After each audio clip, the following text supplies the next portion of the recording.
CID দপ্তরে কুণাল ঘোষ, বেলেঘাটা তৃণমূল কংগ্রেসের বিধায়ক কুণাল ঘোষ দুপুর ঠিক 3:20 সিআইডি দপ্তরে আসেন কুণাল। বিধায়কদের সই জাল কাণ্ডে এবার কুণালকেও তলব করা হয়েছে। সৈকত আমার সহকর্মী আমার সঙ্গে রয়েছে। সৈকত, লেটেস্ট এই মুহূর্তের কি আপডেট পাচ্ছ, কি খবর বাইরে উঠে আসছে?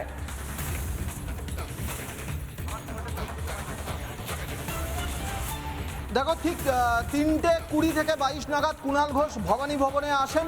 প্রথমে রিসেপশন যেখানে সাইন করতে হয় সেখানে সাইন করে তারপরে তিনি ভবানী ভবনের ভিতরে যান, তাকে নিয়ে যাওয়া হয় এবং ইন্টারোগেশন তাকে করা হবে। ইন্টারোগেশন তাকে এখনো পর্যন্ত শুরু হয়নি, ইন্টারোগেশন করা হবে যেটা জানা যাচ্ছে।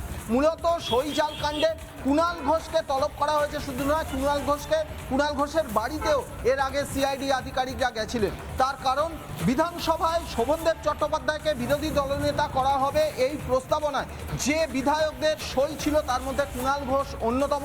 কুণাল ঘোষের বাড়িতেও এর আগে সিআইডি আধিকারিকরা গেছিলেন। তার যে সই রয়েছে সেই সই তার নিজের কিনা এই বিষয়টা নিয়ে খতিয়ে দেখতে তার বাড়িতেও একবার গেছিলেন। এবার তাকে তলব করা হয়েছে।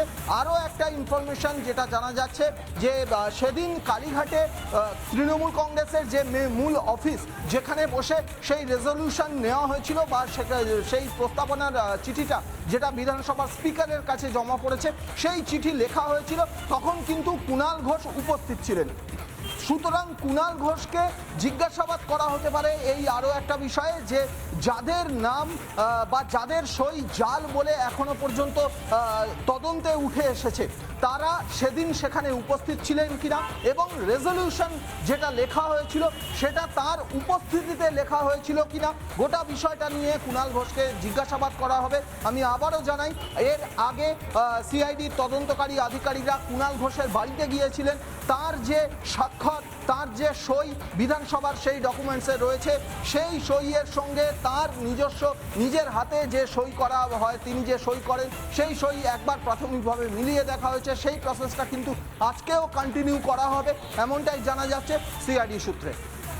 একদমই, এবং সেই কারণের জন্যই কুণাল ঘোষ তিনি কিন্তু ইতিমধ্যে ভবানী ভবনে পৌঁছে গিয়েছেন। যখন ভবানী ভবনে যাচ্ছেন ঠিক সেই মুহূর্তে ছবি, এবং আপনারা জানেন নিয়ম অনুযায়ী যে সেখানে গিয়ে প্রথমে সই করতে হয় অ্যাটেন্ডেন্স বুকে, এবং সেখানে কিন্তু সই করছেন কুণাল ঘোষ এবং তারপর সোজা তিনি ভেতরে চলে যান। এবং সবথেকে বড় বিষয় এটাও আপনারা জানেন যে অভিষেক বন্দ্যোপাধ্যায় তাকেও আজ তলব করা হয়েছে। অভিষেক বন্দ্যোপাধ্যায় তিনি পৌঁছে গিয়েছিলেন একেবারে নির্ধারিত সময়ের ঠিক আগেই এই ভবানী ভবনে, এবং সেখানে পৌঁছানোর পর কার্যত এখন এটাই দেখার যে অভিষেক বন্দ্যোপাধ্যায়ের সঙ্গে এই কুণাল ঘোষকে মুখোমুখি বসিয়ে জেরা করা হয় কিনা। সিআইডি দপ্তরে রয়েছেন ভাইপো, এবং অভিষেক এবং কুণালকে মুখোমুখি জিজ্ঞাসাবাদের সম্ভাবনার কথা উঠে আসছে, যেই কারণে এখন প্রাথমিকভাবে মনে করা হচ্ছে যে হয়তো এই সই জাল কাণ্ডে কুণাল ঘোষ এবং ভাইপো দুজনকে মুখোমুখি বসিয়ে জেরাও করা হতে পারে। বিধায়কদের সই জাল কাণ্ডে এই কুণালকে তলব করা হয়। সিআইডি দপ্তরে রয়েছেন ভাইপো এবং অভিষেক এবং কুণালকে মুখোমুখি জিজ্ঞাসাবাদের সম্ভাবনার কথা উঠে আসছে। যেমনটা আপনাদেরকে জানালাম, জিজ্ঞাসাবাদ করতে পারেন তদন্তকারী অফিসাররা। নিজের দলের বিধায়কদেরই সই চুরি করেছেন ভাইপো, যে অভিযোগটা বারংবার উঠে এসেছিল, এবং বিক্ষুব্ধ তৃণমূল কংগ্রেসের বিধায়করা তারা স্পষ্ট করে বলেছিলেন যে তারা সই করেননি, কিন্তু তারপরেও কি করে তাদের সিগনেচার সেই প্রস্তাবনায় থাকতে পারে তা নিয়ে যখন তাদের প্রশ্ন উঠে আসছে, তার পরবর্তী সময়ে সিআইডি গোটা তদন্তভার নেয়।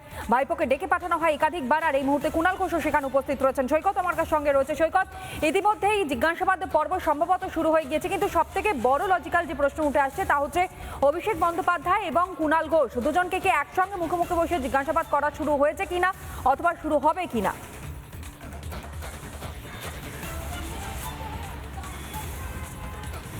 দেখো, তুমি যেটা বলছো ফেস টু ফেস ইন্টারোগেশন, সেটা সম্ভাবনা একটা রয়েছে।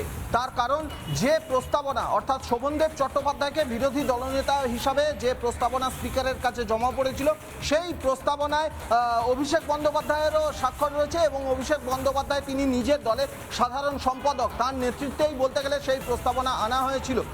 সুতরাং অভিষেক বন্দ্যোপাধ্যায়কে তো জিজ্ঞাসাবাদ করা হচ্ছে, ইতিমধ্যে প্রায় 3.5 ঘন্টা অতিক্রান্ত হয়ে গেছে।